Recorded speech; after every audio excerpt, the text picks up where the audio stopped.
dan menyatu dengan energi di sekitarnya.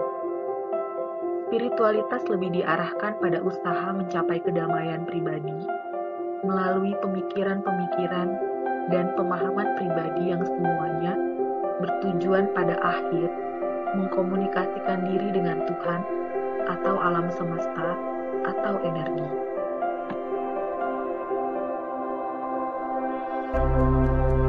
Aspek dalam spiritualitas. Menurut Kreus pada tahun 2011, spiritualitas terdiri dari 3 aspek, yaitu yang pertama, aspek eksistensial, yaitu di mana seseorang belajar untuk menghilangkan bagian dari dirinya yang bersifat egosentrik dan defensif. Aktivitas yang dilakukan seseorang pada aspek ini dicirikan oleh proses pencarian jati diri. Aspek yang kedua, yaitu aspek relasional, yaitu tahap kesatuan di mana seseorang merasa bersatu dengan Tuhan. Pada aspek ini, seseorang membangun, mempertahankan, dan memperdalam hubungan personalnya dengan Tuhan. Dan yang ketiga, aspek kognitif, yaitu saat seseorang mencoba untuk menjadi lebih reseptif terhadap realitas transendensi.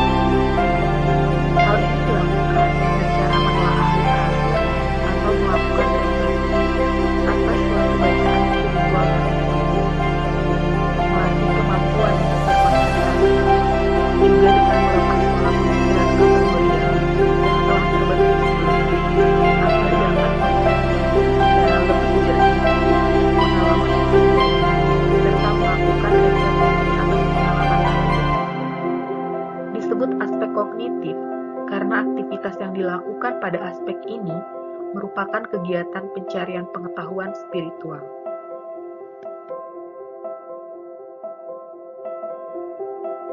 Dimensi dalam spiritualitas. Menurut Holt dan kawan-kawan, dalam Adami tahun 2006, ada 2 dimensi dari spiritualitas. Yang pertama, dimensi keimanan. The Beliefs Dimension melibatkan keyakinan spiritual dari aktivitas yang tak kasat mata. Misal, merasakan hubungan yang dekat dengan Tuhan. Yang kedua, dimensi perilaku atau amal.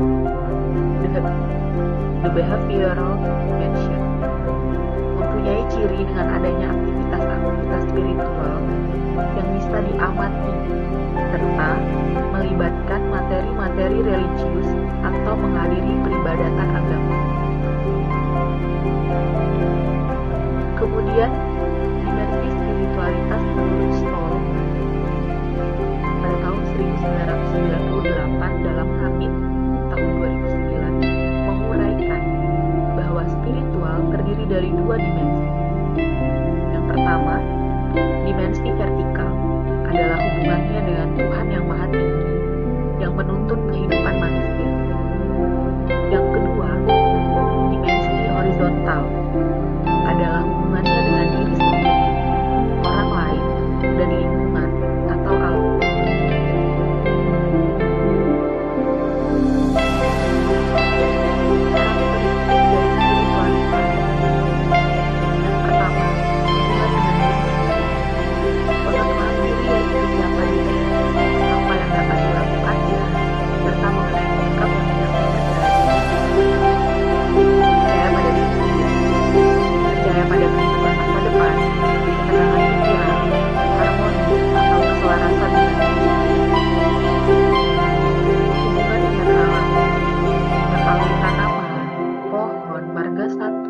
Dan iklim serta melindungi alam dan berkomunikasi dengan alam, contohnya bertanam dan berjalan kaki.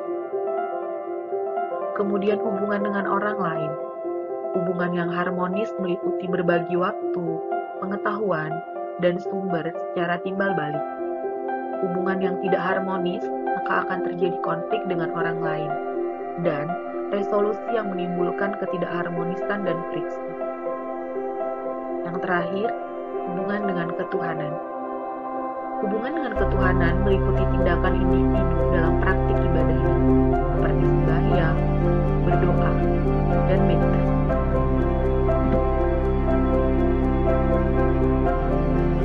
Peran perawat dalam kebutuhan spiritualitas. Ada 5 peran perawat. Yang pertama, perawat memberikan asuhan keperawatan pada pasien secara holistik dengan memandang aspek mind, body, dan spirit pasien. Yang kedua, perawat membantu pasien dalam meningkatkan proses healing, resilience, dan mencapai status well-being. Yang ketiga, perawat membantu pasien dalam menentukan makna dan tujuan hidup, meningkatkan percaya diri pasien, sampai mendapatkan sumber harapan terhadap kesembuhan dari sakitnya. Peran yang keempat, perawat membantu pasien memahami spiritualitas yang diyakini untuk mencapai kesenangan dan peran yang terakhir, perawat meningkatkan kemampuan pasien dan memahami yang budaya. Misalnya, mendekati pasien dengan penyakit contoh spiritualitas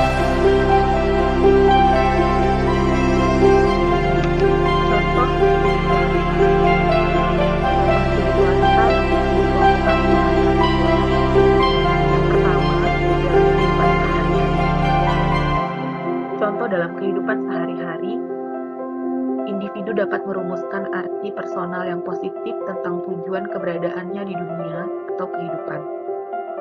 Individu mengembangkan arti penderitaan dan meyakini hikmah dari suatu kejadian atau penderitaan.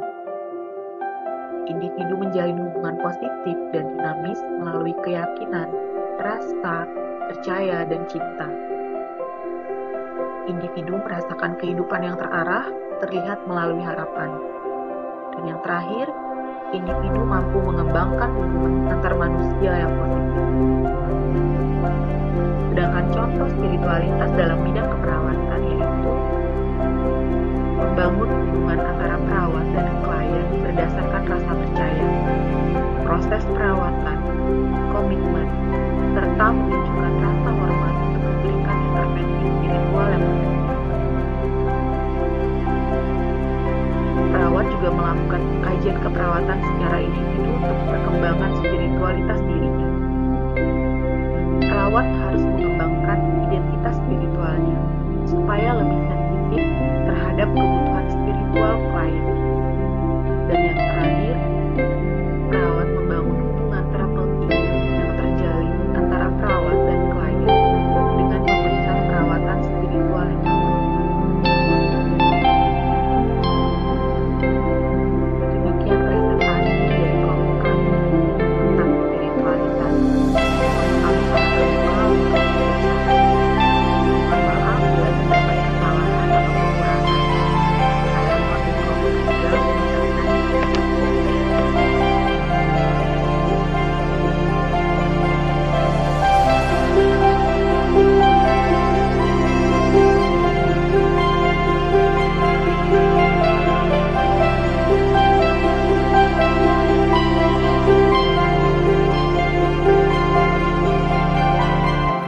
dengan pengertian.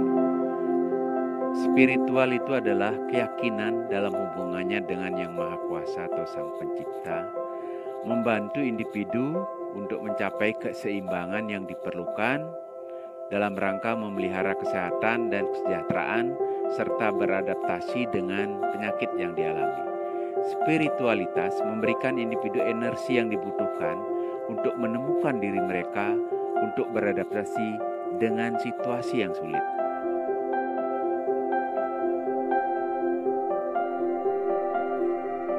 Bagian-bagiannya, dimasuk pada yang kedua itu bagian-bagiannya ada makna hidup dan keyakinan. Makna hidup itu adalah suatu proses menemukan arti dan tujuan hidup dan seseorang. Keyakinan adalah seorang individu menemukan kenyamanan dan kekuatan terhadap kepercayaan yang dianut, menolong individu untuk menerima kenyataan dan berpikir positif untuk menghadapi setiap persoalan. Yang ketiga yaitu domain spiritual terdiri dari mystery, love, suffering, hope, forgiveness, peace and peacemaking, grace, dan prayer. Merupakan pengalaman manusia yang melekat dalam kehidupan dan nilai spiritual yang ada dalam dirinya. Sesuatu yang dimengerti dan dapat menjelaskan yang akan terjadi setelah kehidupan ini. Misteri adalah kepercayaan terhadap sesuatu yang akan terjadi setelah kehidupan inilah yang memberi nilai spiritualitas untuk kehidupan akhirat atau kelak. Domain yang kedua yaitu love, cinta. Cinta merupakan sumber dari segala kehidupan, menjadi bahan bakar dari nilai spiritual karena rasa cinta berasal dari hati, pusat dari penampilan diri seseorang. Cinta termasuk sesuatu yang misterius terkait dengan cinta dan perasaan antara memberi dan memberi. Adanya perasaan cinta merupakan kunci dari domain spiritualitas seseorang. Berikutnya adalah suffering. Keberadaan dan arti penderitaan adalah merupakan domain spiritual. Penderitaan adalah salah satu isu inti dari misteri kehidupan, dapat terjadi karena masalah fisik, mental, emosional, dan spiritual. Di penderitaan atau kesengsaraan adalah sesuatu yang relatif, tergantung fokus dan makna spiritual yang dikembangkan oleh yang bersangkutan. Hope adalah harapan terkait dengan keinginan di masa yang akan datang, berorientasi pada masa yang akan datang. Ini adalah merupakan energi spirit untuk mengantisipasi apa yang akan terjadi kemudian, bagaimana caranya bisa menjadi lebih baik. Menanamkan harapan dalam kehidupan spiritual yang sesungguhnya akan menjadi fondasi utama dalam menemukan makna kehidupan seseorang, menjadi penentu arah dalam pilihan kehidupan, menjadi dasar dalam berpikir dan berperilaku dari seseorang. Forgiveness, pemaaf, adalah komponen utama dari self-healing. Sikap manusia memaafkan adalah kebutuhan yang mendalam dan pengalaman yang sangat diharapkan dapat dilaksanakan oleh seseorang. Keadaan ini memerlukan keyakinan kuat bahwa Tuhan Maha Pemaaf. Forgiveness akan menjadi komponen utama dalam proses penyembuhan diri dan mengurangi makna penderitaan. Dalam bahasa yang sering populer diucapkan adalah to forgive, to forget, memaaf. Peace and peacemaking, damai dan pembentukan perdamaian bagi sebagian orang tidak bisa dipisahkan dari keadilan yang berkaitan. Seseorang bisa hidup dan berada dalam alamnya dan melakukan tahap spiritual agama seseorang baik tahun dan iskafir. Tahap spiritual seagama yang ada pada iskafir, di mana setiap manusia dapat bermanfaat bagi yang lain apapun keyakinannya dan dapat hidup saling menghargai, saling berdampingan, memperjuangkan kehidupan spiritual sesuai keyakinan dan ternyata muaranya sama, yaitu Tuhan. Grace dalam kehidupan nyata lebih tampak pada rasa bersyukur atas segala sesuatunya yang telah diberikan oleh Tuhan. Bersyukur merupakan indikator keimanan dan pengakuan atas kekuasaan Tuhan. Berikutnya adalah prayer. Berdoa adalah insting yang terdalam dari manusia, keluar dari suatu kesadaran yang tinggi bahwa Tuhan adalah Maha mengatur semua kehidupan. Berdoa meliputi pencarian terhadap hubungan erat dan komunikasi dengan Tuhan atau sumber yang misterius. Nah, kita masuk pada sub pembahasan yang nomor D, yaitu aspek dan karakteristik spiritual. Aspek dan karakteristik spiritual berhubungan dengan sesuatu yang tidak diketahui atau ketidakpastian dalam kehidupan, menemukan arti dan tujuan hidup, menyadari kemampuan untuk menggunakan sumber dan kekuatan dalam diri sendiri, dan yang terakhir mempunyai perasaan karakteristik keterikatan dengan diri sendiri dan dengan Yang Maha Kuasa. Nomor berikutnya E, karakteristik. Jadi karakteristik dari spiritual itu berhubungan dengan diri sendiri, orang lain, dengan alam, hubungan dengan Tuhan, dan terkembali ini sering disebut dengan trihitakaran. Nah, sampai pada yang nomor F, yaitu faktor yang mempengaruhi kesehatan spiritual seseorang. Nah,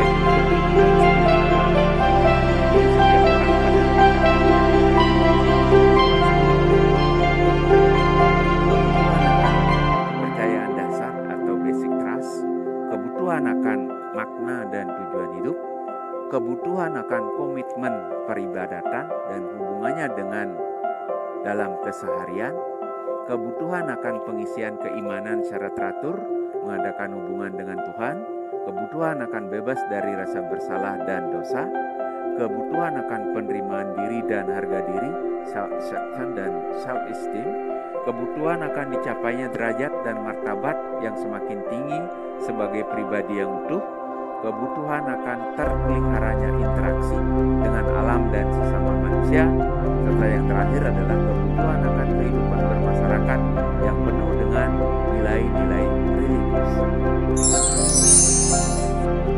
Nah, yang terakhir, sumber pembahasan yang terakhir itu khas spiritual yang sehat. Nah, tentu dalam kehidupan kita berspiritual, menemukan spiritual yang sehat. Jadi cara mencapai spiritual yang sehat yang merupakan karakteristik kematangan psikologis dari seseorang adalah satu, authenticity, bertanggung jawab dan jujur pada diri sendiri. Dua, melupakan masa lalu. Melupakan emosi negatif merupakan dasar penting untuk kematangan psikologis. Tiga, menghadapi ketakutan. Mengungkap dan menghadapi ketakutan untuk mengurangi level kekhawatiran dan meningkatkan kedamaian pribadi. Empat, mawas diri dan pemaaf.